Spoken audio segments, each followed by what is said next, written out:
একটা মজার গল্প আপনাদের কাছে শেয়ার করব। গতকালকের একটা ঘটনা আর কি।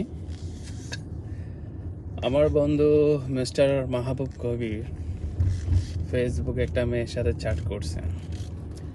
করার পরে মেয়েটা বলে, আপনি কোথায় থাকেন? তো উনি বলছে, আমি তো যুক্তরাষ্ট্রে থাকি, ব্রুকলিনে। তো জিজ্ঞেস করছে, আপনার আর্নিং কত? উনি বলছে যে, বাংলাদেশি টাকা বলবো না আমেরিকার ডলার বলবো? বলে যে, আপনার আমেরিকার ডলারে বলেন। বলে যে 5,000 থেকে 6,000 আমার ইনকাম। তো মেয়ে জিজ্ঞেস করলো, আপনি কি বিয়ে করছেন? তো কবির ভাই বলছে যে, না, আমি এখনো বিয়ে করি নাই। তো হয়তো দেশে যাব, অথবা দেশের থেকে একটা বিয়ে করে নিয়ে আসবো এখানে, আর নাহলে ফাইনালি যে কোনো একটা ডিসিশন নেব, কিন্তু এখন আরো পরে।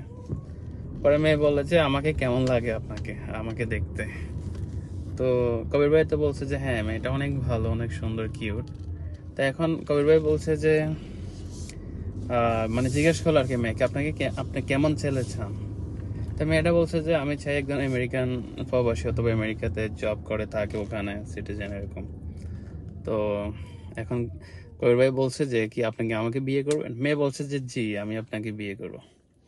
এখন কবির ভাই তো একটা থিঙ্কিং মাথায় রাখছে, বলে নাই, একটা প্রশ্ন রাখছে। এখন কবির ভাই বলে যে, আমি তো দেশে চলে যাবো একবার, আমি হয়তো আর আসবো না, কেননা আমেরিকাতে আমার ভালো লাগে না, চলে যাব। এখন মেয়ে বলে যে, না, আমি আপনার বিয়ে করবো না। ডাইরেক্ট মানে ফল্টে নিয়ে নিছে, মানে বিয়ে করবে না। কেননা মেয়ে চায় যে আমেরিকান ছেলে আমেরিকানে আসে, বসবাস করে, এরকম ছেলে চায় মেয়েকে বিয়ে করার জন্য। তাহলে আমরা কোথায় পড়ে আছি দুনিয়ার, বলেন? এখন মানুষের লয়ালিটি চায় না, এখন শুধু আপনার কাছে টাকা আছে। কালকে এক আন্টির সাথে কথা বলছিলাম, আন্টিও সেম কথা বলছে, বাবা, আমার একটা ভাগ্নি আছে, তুমি যদি বিয়ে করো তাহলে আমি কথা বলে দিই, তোমার জন্য পারফেক্ট হবে। কিন্তু তুমি এখন কোন মেয়েরই বিয়ে করবা লাইফে? এমন এমন পরিবারের মেয়ে আছে যারা তোমাকে দেখে নয়, তোমার অর্থ সম্পদ দেখে বিয়ে করবে।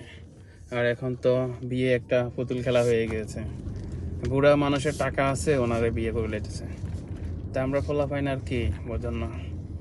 এখন চেহারা দেখি ভালোবাসে না, আপনার কাছে অর্থ আছে, আপনার সাথে রিলেশন করবে। মেয়েরা তো এখন মানে কি বলবো, আর ভালো আছে। তো যদি 100 জনের ভিতরে 80 জন ভালো থাকে আর 20 জন খারাপ থাকে, তো 80 জনের নামও পড়ে। তো ঠিক আছে, ধন্যবাদ। ভিডিওটা ভালো লাগলে অবশ্যই শেয়ার করে দেবেন। নেক্সট এপিসোডের জন্য ওয়েট করেন, ওকে? ভালো একটা এপিসোড আসতেছে। ধন্যবাদ।